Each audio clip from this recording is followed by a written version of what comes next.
जय श्री कृष्ण। राधे राधे दोस्तों, आज मैं आप लोगों को लड्डू गोपाल की एक ऐसी अद्भुत और बिल्कुल सत्य लीला कथा सुनाऊंगी जिसे सुनकर लड्डू गोपाल के प्रेम में आपका मन भी विचलित हो जाएगा, आपकी आंखें भी नम हो जाएगी। आज की यह लीला कथा झांसी में रहने वाली प्रज्ञा जी ने हमारे साथ शेयर की है। प्रज्ञा जी हमसे कहती हैं कि मेरी शादी को 13 साल हो गए हैं और लड्डू गोपाल की कृपा से मुझे एक पुत्र संतान है। मेरे मायके में मैंने हमेशा लड्डू गोपाल की सेवा देखी है। मेरी मम्मी, चाची, दादी सभी मिलके लड्डू गोपाल की सेवा बहुत ही प्यार से किया करती थी। मैंने कभी पूरी तरह से लड्डू गोपाल की सेवा तो नहीं की, पर उनके साथ मिलकर लड्डू गोपाल की सेवा में उनकी मदद किया करती थी। मुझे यह बहुत ही अच्छा लगता था। मेरे मन में लड्डू गोपाल के प्रति प्रेम और श्रद्धा भाव बचपन से ही थी। किसी भी त्योहार में या फिर जब भी मैं अपनी चाची और मम्मी के साथ मार्केट जाती थी तो लड्डू गोपाल के लिए अपने पसंद से पोशाक, उनके लिए ज्वेलरी, बहुत सारी चीजें शॉपिंग करती थी। मुझे लड्डू गोपाल को अलग अलग तरीके से सजाना, उनका श्रृंगार करना हमेशा से ही बहुत पसंद था। कॉलेज कंप्लीट होने के बाद मेरी शादी तय हो जाती है और 2010 में मेरी शादी होती है।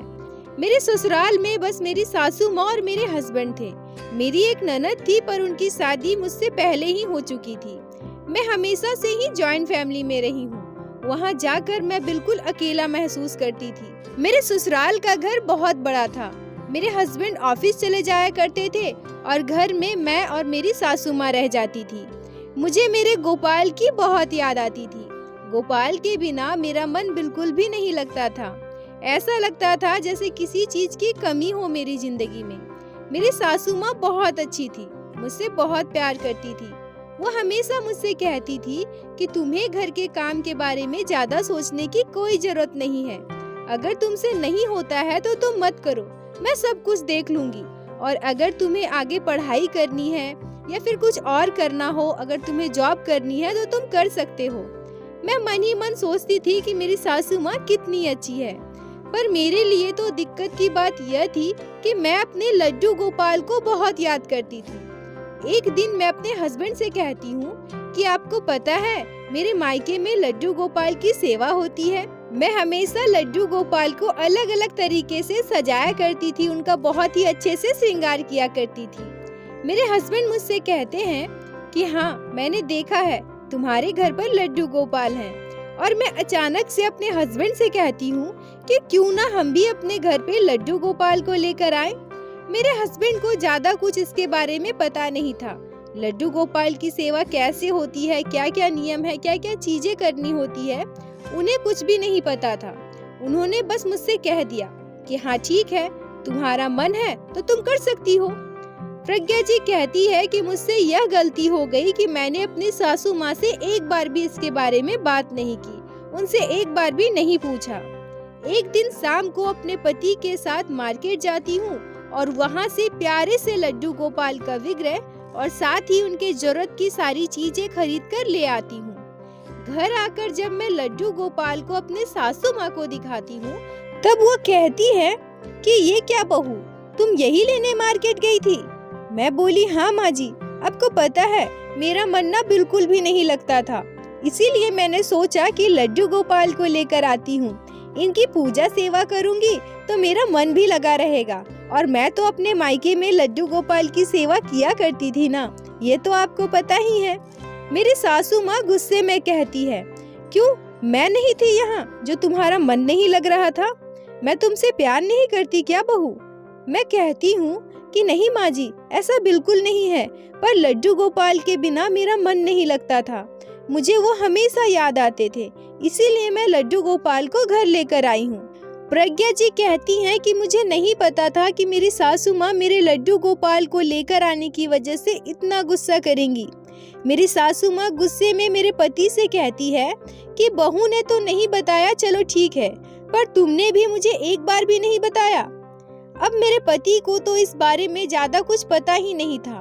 उन्हें लगता था कि जैसे बाकी चित्रपट की पूजा होती है वैसे ही लड्डू गोपाल की मूर्ति है, उनकी भी पूजा वैसे ही होती होगी, इसीलिए उन्होंने शायद हाँ कर दिया था।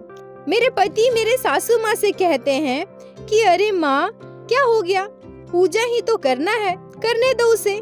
मेरी सासू माँ कहती है कि अरे लड्डू गोपाल की सेवा करना बहुत कठिन होता है, क्या जरूरत है तुम्हें ये सब करने की। मैंने तुम्हें पहले ही कहा था ना बहू कि अगर तुम्हें आगे पढ़ाई करनी है, जॉब करनी है या कुछ और सीखना हो तो तुम कर सकती हो। तुम्हें पता है लड्डू गोपाल की सेवा करोगी तो तुम्हें खाने पीने हर चीज में कितनी दिक्कत होगी, और तुम्हारी सेहत का भी तो ध्यान रखना है ना। मैं नहीं चाहती कि तुम अभी से ये सब करो, इन सभी चीजों के लिए अभी बहुत समय है। कल को तुम्हारे बच्चे होंगे, उनका ख्याल कौन रखेगा। तुम लड्डू गोपाल की सेवा करोगी, उनका ख्याल रखोगी या फिर अपने बच्चों को देखोगी। बहू, ये तुमने बहुत गलत किया है, पर अगर तुम लेकर आ ही गई हो तो एक काम करो, चलो मंदिर में दान दे देते हैं। हम घर में इन्हें विराजित नहीं कर सकते। मैंने कभी सोचा ही नहीं था कि मेरी सासू माँ लड्डू गोपाल के लिए ऐसा बोलेंगी, इसे इतना बड़ा मुद्दा बनाएंगी।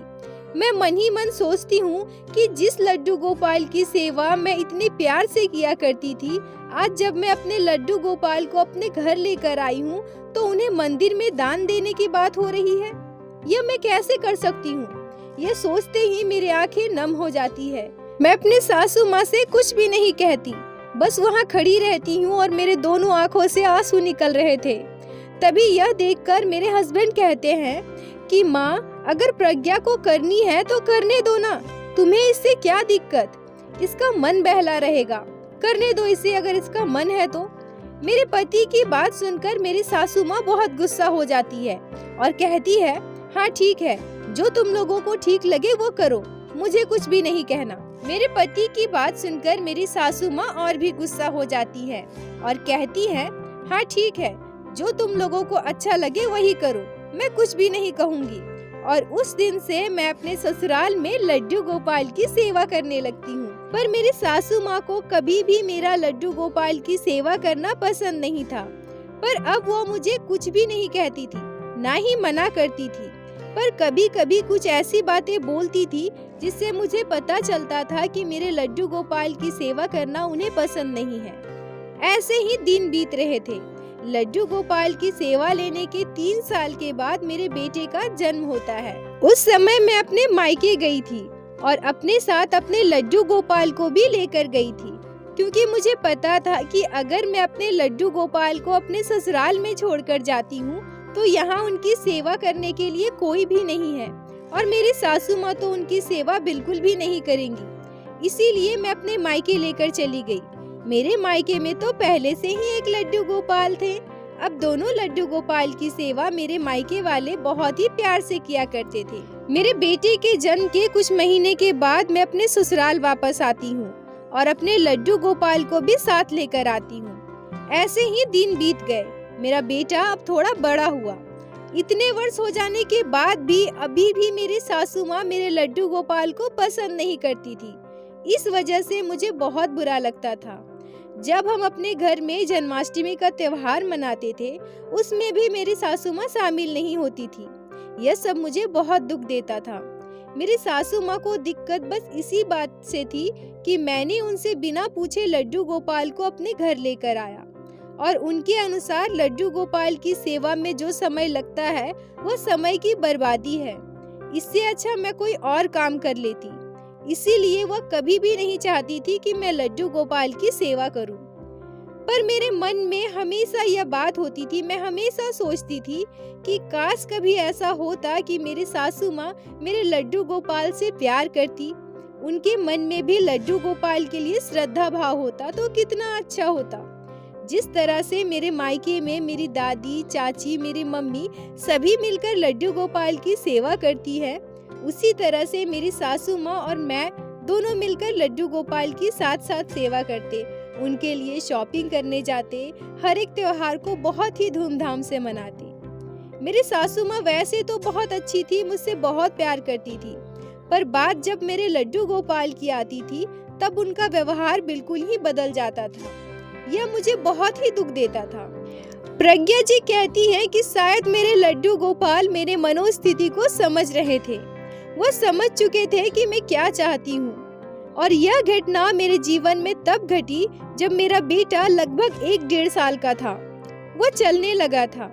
एक दिन मैं सुन पाती हूँ कि मेरा बेटा बहुत रो रहा है। मैं उस समय किचन में खाना बना रही थी। मैं जब भी किचन में खाना बनाती थी या कोई काम करती थी तो उस समय मैं अपने लड्डू गोपाल को हॉल में लाकर बिठा देती थी, जिससे समय समय पर हम सभी उन्हें देख सके और वो भी हमें देख सके। मेरे बेटे को रोते देख मैं सोचती हूँ कि वह तो अपने दादी के साथ था ना, फिर इतना क्यों रो रहा है। मैं उसे देखने के लिए जब उसके पास जाती हूँ तो देखती हूँ कि मेरा बेटा बहुत रो रहा है। वो अपने दादी का हाथ खींचकर बता रहा है कि उसे लड्डू गोपाल को गोद में लेना है।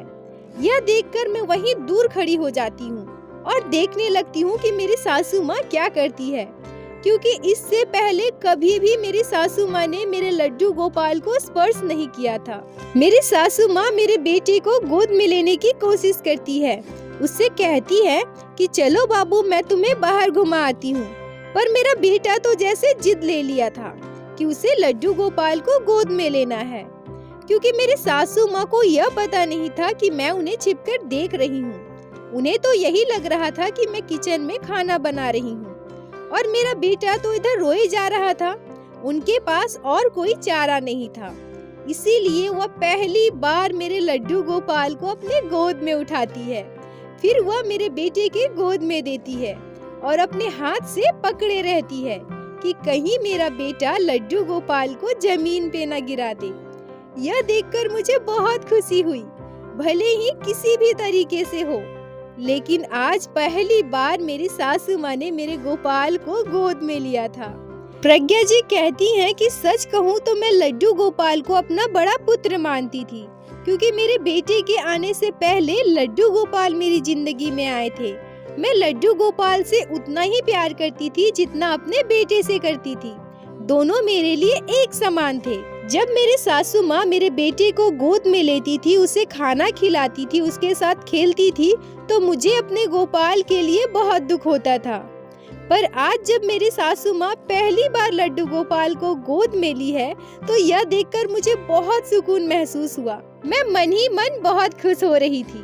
पर अब मैं एक चीज का ध्यान देने लगी कि अब मेरा बेटा प्रत्येक दिन अपनी दादी से जिद करने लगा है कि उसे लड्डू गोपाल को गोद में लेना है। मैं जानबूझकर काम में बिजी हो जाती थी, पर जब मैं अपने सासू माँ के आसपास होती थी तो मेरी सासू माँ लड्डू गोपाल को गोद में कभी भी नहीं लेती थी। वो मुझसे कहती थी कि देखो बहू, बाबू क्या कह रहा है। पर जब उनको यह लगता था कि मैं उनके आसपास नहीं हूँ, मैं कोई काम कर रही हूँ, बिजी हूँ, तब मेरी सासू माँ लड्डू गोपाल को गोद में लिया करती थी। मतलब कहीं न कहीं मेरी सासू माँ नहीं चाहती थी कि मुझे पता चले कि वो लड्डू गोपाल को गोद में ले रही हैं।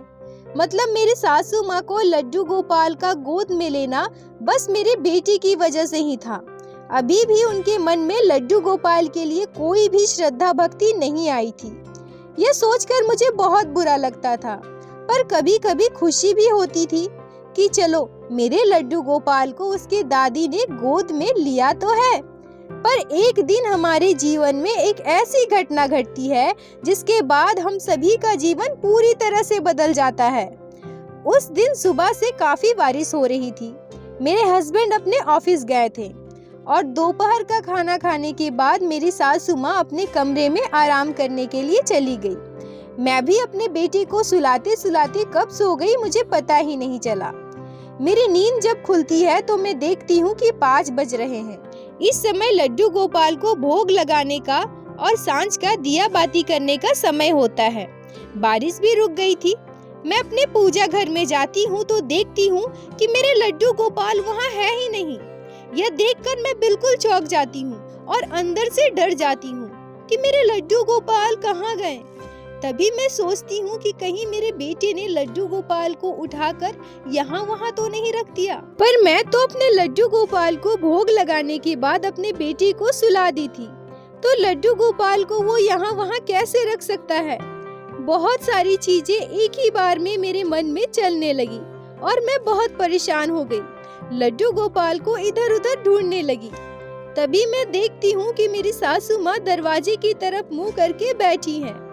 मैं उनके आगे जाती हूँ और उसके बाद जो मैं देखती हूँ उसे देखकर बिल्कुल चौंक जाती हूँ। मुझे यकीन नहीं हो पा रहा था मैं देखती हूँ कि मेरी सासू माँ लड्डू गोपाल को गोद में लेकर बैठी हैं और उनकी आंखों से आंसू निकल रहे थे।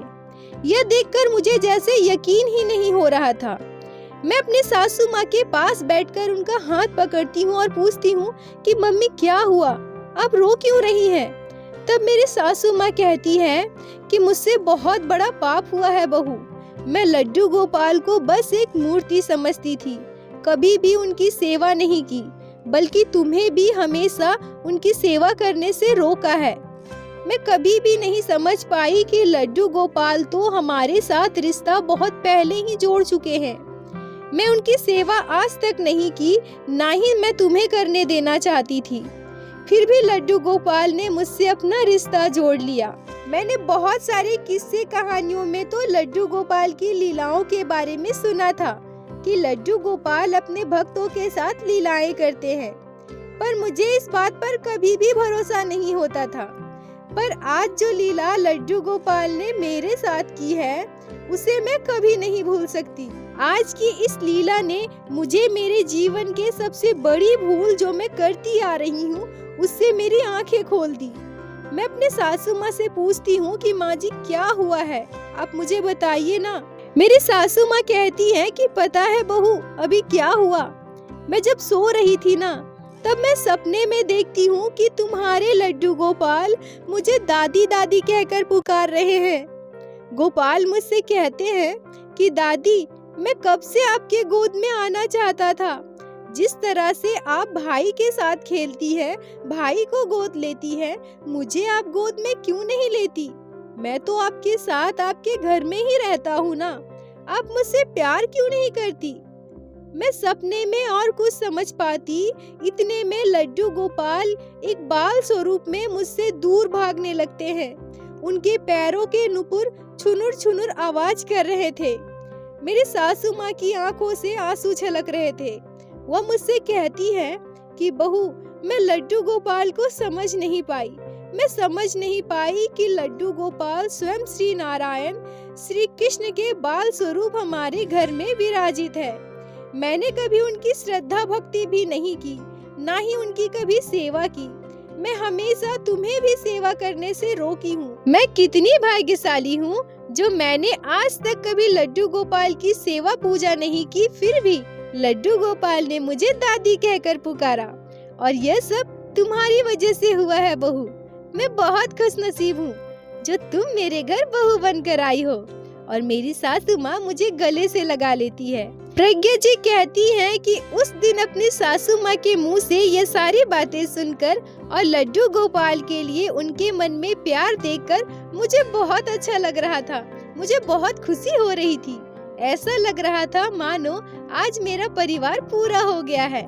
उस दिन से मेरी सासू माँ भी मेरे साथ मिलकर लड्डू गोपाल की सेवा किया करती है और लड्डू गोपाल से भी उतना ही प्रेम करती है जितना कि मेरे बेटे से करती है। लड्डू गोपाल की कृपा से मेरा पूरा परिवार बहुत खुश है। बोलो बाके बिहारी लाल की जय, लड्डू गोपाल की जय, जय जय श्री राधे। प्रज्ञा जी, आपका बहुत बहुत धन्यवाद जो आपने लड्डू गोपाल की यह अद्भुत लीला कथा हमारे साथ शेयर की, जिससे हमारे चैनल के माध्यम से बाकी सारे भक्तों तक मैं पहुंचा सकी। अपना साथ और प्यार इसी तरह से बनाए रखें। दोस्तों, यदि आप लोगों को आज की यह लीला कथा अच्छी लगी हो, आपके हृदय को स्पर्श की हो, तो कृपया वीडियो को लाइक करके अपने दोस्तों के साथ शेयर अवश्य करें, जिससे बाकी भक्त भी लड्डू गोपाल की इस अद्भुत लीला कथा को श्रवण कर सके। और हमारे चैनल को सब्सक्राइब करें, जिससे प्रतिदिन आप लोग हमारे चैनल पे श्री बाके बिहारी श्री लड्डू गोपाल की लीला कथाएं सुन सके। दोस्तों, यदि आपके जीवन में भी घटी हो कोई भी चमत्कारी घटना या लड्डू गोपाल ने कभी भी की हो कोई भी लीला जिसे आप हम सभी के साथ शेयर करना चाहते हैं, तो कृपया हमें इंस्टाग्राम पे मैसेज करें। हम आपसे कांटेक्ट करेंगे और आपकी उस लीला कथा को हमारे चैनल पे बाकी सारे भक्तों के साथ शेयर अवश्य करेंगे। लड्डू गोपाल की कृपा आप पर और आपके पूरे परिवार पर बनी रहे।